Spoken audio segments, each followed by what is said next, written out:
మెంబర్లు ఒక సంఘంగా చేరడం, సంఘంగా చేరి రూపాయి వాళ్ళు పొదుపు చేసి నేను రూపాయి ఇచ్చేవాడిని. మీటింగ్లు పెట్టేవాళ్ళం. మహిళలు ఎక్కడొచ్చినా డాక్రా సంఘాలు వస్తే పనులు చేయమని చెప్పి అన్నాం. ఎక్కడికక్కడ మీటింగ్లు పెట్టి ప్రోత్సహిస్తే అధ్యక్ష చాలామంది మగవాళ్ళని ఎగతాళి కూడా చేశారు. ఆడబిడ్డలకు పెత్తనం ఇచ్చాడు, వీళ్ళు ఫైల్ పెట్టుకొని ఆఫీసులంటే తిరుగుతున్నారు, వీళ్ళు ఏం సాధిస్తారు చూస్తామని. అధ్యక్ష నేను గర్వంగా చెప్పగలుగుతున్నా, 30 సంవత్సరాల్లో ఇప్పుడు డాక్రా సంఘం కానీ మెప్మా సంఘం కానీ లేని గ్రామం లేదు, ప్రాంతం లేదు, ఇల్లు లేదు. కడాన పాలిటీషియన్స్ అందరూ వాళ్ళపైన ఆధారపడే పరిస్థితికి వచ్చారు. ఏ ఊరికి పోతే వాళ్ళు అడిగే పరిస్థితికి వస్తున్నారు.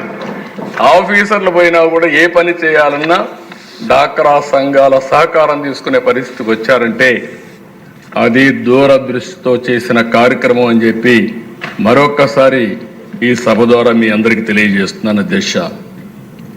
ఈరోజు చూసినప్పుడు అధ్యక్ష అనేక ప్రపంచంలోనే మెచ్చుకునే విధంగా కార్యక్రమాలు చేశారు.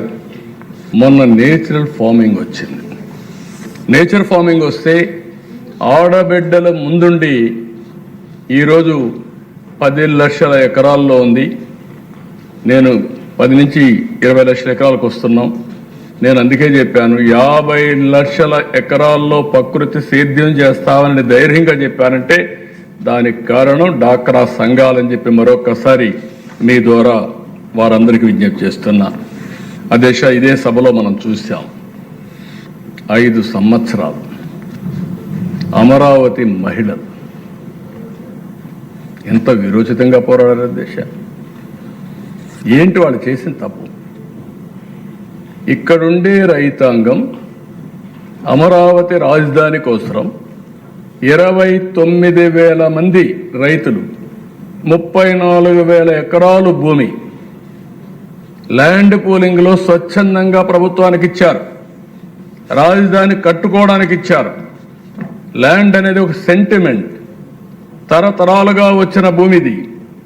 ఆ భూమి మీద అభిమానం ప్రతి ఒక్కరికి ఉంటుంది. ఇవ్వాలంటే ఎవరు కూడా ముందుకు రారు. ఒకసారి కోర్టులు పోతారు, విధులేని పరిస్థితులు ఎదుర్కొంటారు తప్ప ఎవరు రారు. అలాంటిది వాలంటరీగా వచ్చారు. వాలంటరీగా వచ్చే దిశ ₹1 ఇవ్వలేదు. మేము ఇచ్చింది ఏంటి? డెవలప్మెంట్ చేసిన తర్వాత మీకు తిరిగి ప్లాట్లు ఇస్తాం.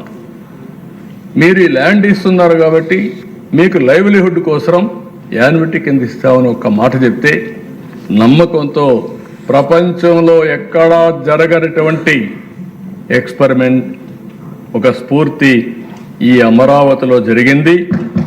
ఈ అసెంబ్లీ సాక్షిగా మనం చూసాం. అలాంటి ఒక మహత్తరమైనటువంటి ప్రయోగం ఇది. అది చేస్తే 3 రాజధానులని 3 ముక్కలు ఆటాడి ఎన్ని విధాలుగా ఇబ్బంది పెడితే ఇదే అసెంబ్లీలో సమావేశాలు పెట్టేవారు. ఈ అసెంబ్లీకి భూమి ఇచ్చిన వ్యక్తుల్ని హింసించేవాడు. ఇది ఎక్కడ న్యాయం అధ్యక్ష? వాళ్ళ భూమి మీద మనం కూర్చున్నాం, వాళ్ళ భూమి మీద మనం పరిపాలిస్తున్నాం. ఇక్కడ కూర్చొని వాళ్ళకి ఇంకా న్యాయం జరగలేదు.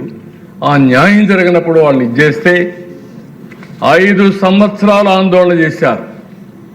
వీర వనితల్లాగా పోరాడారు. కడాన దిశ ఒకసారి చాలా బాధేస్తుంది.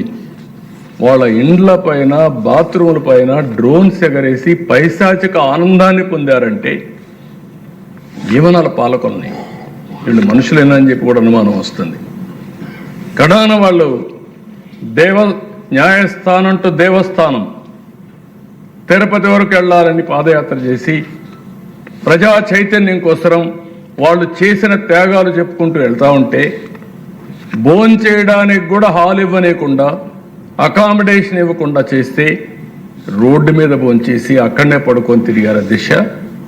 వాళ్ళు చూపించిన చొరవ మళ్ళీ చెప్తున్నా, అమరావతి ఈరోజు బతికిందంటే, ఈరోజు మళ్ళా మనం వచ్చి ఇక్కడ సమావేశాలు పెట్టుకుంటున్నామంటే ఈ అమరావతిని కాపాడడంలో అమరావతి మహిళలు చూపించిన చొరవ ఒక చరిత్ర. ఈ చరిత్ర కూడా ఎవ్వరూ మర్చిపోలేరు. అమరావతి చరిత్రలో స్థిరస్థాయిగా లిఖించబడుతుందని చెప్పి కూడా నేను మీకు తెలియజేసుకుంటున్నాను. నేను ఎప్పుడు కూడా దేశ మహిళల విషయంలో